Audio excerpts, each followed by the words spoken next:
Hi, I'm Denise, and I'm going to show you how to make palmier.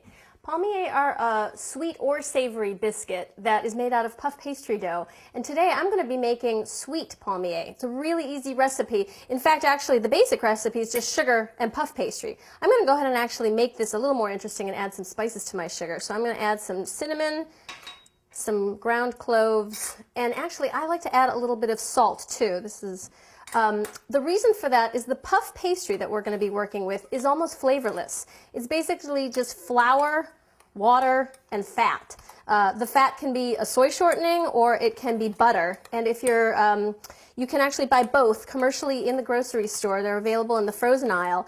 And the neat thing about puff pastry is it's very versatile, and because it's almost like a blank canvas, it's flavorless, you have to add all the flavoring. So that's why I actually put a little bit of salt in here, is to bring up the flavor a little bit. So I think some people are afraid of working with puff pastry because the word pastry kind of sounds scary. But puff pastry is not scary to work with. It's really easy. It comes in frozen sheets like this. You can defrost it in your refrigerator overnight, or you can leave it on your countertop for about 40 minutes. But the thing that is important about working with puff pastry is to remember that it is temperature sensitive. So what you want to do is have it just at the right temperature when you're working with it. If it's too cold, it's not going to be pliable enough. If it's too warm, it's going to melt and it won't puff up in the oven. So this is actually perfect right now. So I'm going to go ahead and cut this into 2 equal rectangles. This is a bench scraper. It's a great kitchen tool because it's sharp, but it's sharp to cut dough or butter. It is not sharp to cut you. So it is a great tool. So I'm going to take our sugar here and I'm going to put about 1/4 of the amount here. And I'm going to lay my puff pastry on top, and I'm going to put some more on top. Now, when you're rolling this, you want to roll it out into a longer, skinnier rectangle. And the reason that I'm doing that is to make more layers when we go ahead and fold our palmier. I'm going to get it into a rectangle that's about 6 inches wide by about 15 inches long. But the more important thing is actually just to keep your edges, try to keep them as straight as possible. So I'm rolling it to both thin the pastry, and I'm also doing it, as I said, to embed flavor in it. So I'm going to add even more sugar. You probably actually won't even use all of your sugar up. That's okay. It's better to have a little bit more than to have too little, because then your palmier won't taste like anything. So this is almost all set.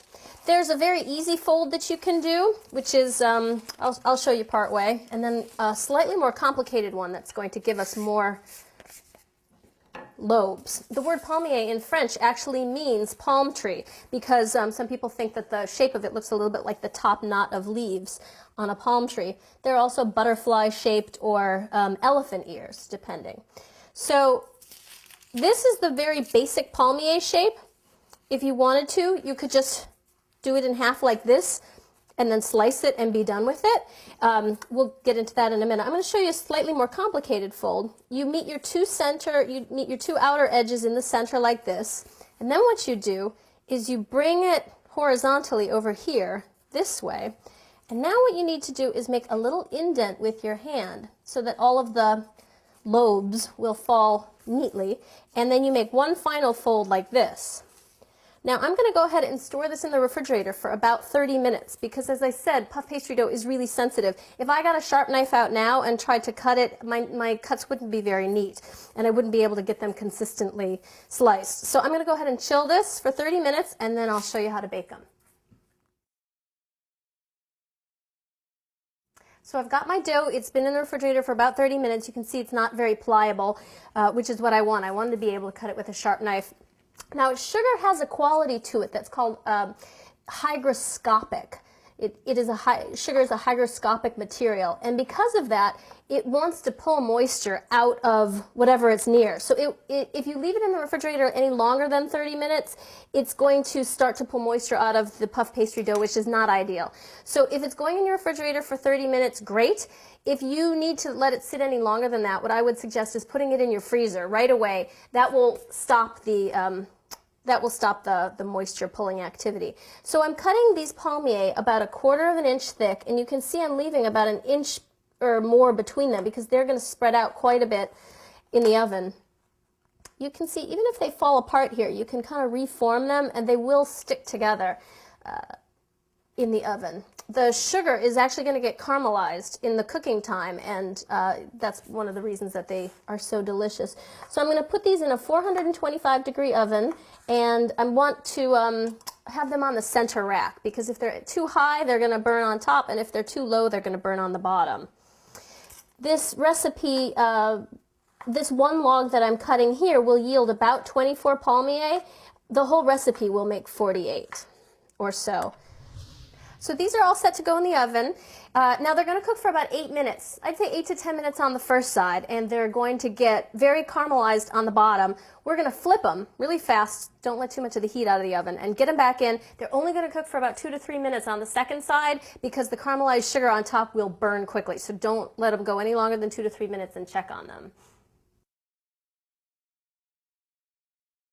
So the second side of my palmier have finished baking, and I pulled them out of the oven. They're okay to cool on the sill pad, on the sheet tray. So these have cooled, and what I'm going to do now actually is add a little bit of extra flair to them. I've melted some chocolate chips, and I'm going to just go ahead and dip the edges, just the very edges of the palmier in. Now palmier keep really well, especially now that the sugar is caramelized. They'll keep a fairly long amount of time. As long as they're in an airtight container, they're probably good for at least a week or two.